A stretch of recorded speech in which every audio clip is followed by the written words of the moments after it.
रत्नागिरी जिल्ह्यातील सर्वात मोठ्या समुद्रकिनारी कोळी बांधवांच्या पाचपंढरी गावावर भीषण पाणी संकटाचा सामना करावा लागतोय। एका बाजूला अथांग समुद्र तर दुसऱ्या बाजूला तळ गाठलेल्या विहिरी, पण घोटभर पाण्यासाठी गावकऱ्यांची जीवघेणी धावपळ सुरू आहे। बांधतीवरील नळपाणी पुरवठा योजनेतून तब्बल 15 दिवसांनी केवळ 4 हंडे पाणी मिळत असल्याने महिलांना दिवस रात्र पाण्यासाठी भटकावं लागते। पाणी विकत घ्यायचं, पण पैसे आणायचे कुठून, असा हतबल प्रश्न महिलांच्या डोळ्यातून व्यक्त होतोय। वयोवृद्ध, अपंग आणि लहान मुलांचे हाल पाहून मन हेलावून जाते। मासेमारीसाठी प्रसिद्ध असलेल्या या गावात आज पाण्याचा प्रत्येक थेंब अमूल्य ठरलाय। प्रशासनाने तातडीने मदतीचा हात द्यावा अशी आर्त हाक ग्रामस्थ देत आहेत।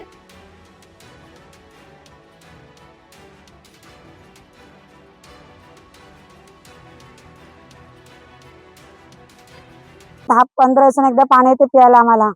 गरीब माणसं कुठून पाणी घेणार प्यायला? पैसा नाही, खायला तर पाणी कुठून घ्यायचं प्यायला? तर त्याशी घेतो आम्ही प्यायला। काय कारण गरज आहे पाण्याची आम्हाला। पाण्याशिवाय जीवन जगत नाही। पाणी असेल तर जीवन जगेल। त्याच्या पाण्या बनवून भटकतो आम्ही सगळ्या इकडे। 4-4 हांडे मग इथे येतं वाटून घेतो। 2-2 दिवस जातो तर आम्ही आजारी पडलं पाणी येतो। काय कारण गरीब माणसं कुठून एवढा पैसा आणणार पाण्यासाठी? आधी ते खायलाच नाही, एकपर्यंत पाण्याला पैसा घालवतात नाही, घालत पैसा ना पाण्याला म्हणून फिरता भटकता। पाण्यासाठी मुलांना घेऊन वन फिरता। टँकरने पाणी पुरवठा केला जात नाही का? नाही का टँकरने पाणी पुरवठा करत ना आम्हाला कोण। 5 पंटला इथे गरजावर आमची आले आहे, तिथे कोणच ना पाणी घेऊन येत। नळ पाणी आहे ना तुमच्याकडे? नळ आमचे स्वतःच नाही आहे, सरकारी बनायला भरता 4-4 हंडे। स्वतंत्र नाही घेतला मी। किती दिवसांनी नळाला पाणी येतं? 15 दिवसांनी 10 दिवसांनी पाणी येतं। मग तुम्ही भागवता कसं? 4-4 हंडे कोण भागवत ना, आम्ही इथे येऊन भरता मग पिता पाणी। थोडं मुलांना घेऊन येतं, उन्हात भरताना घरी जाता तर पाणी कमी येतं। आजारी पडले तर 8-15 दिवस आजारी मी पाणी ठोकलो पाणी भरून भरून।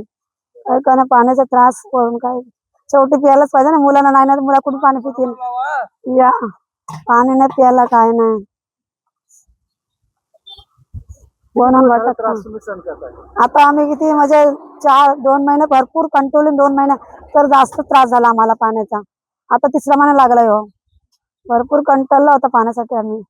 जीवन जगत ना असं वाटतं देवा मरण दिलेलं पटकन पाणी पाणी करतो आम्ही।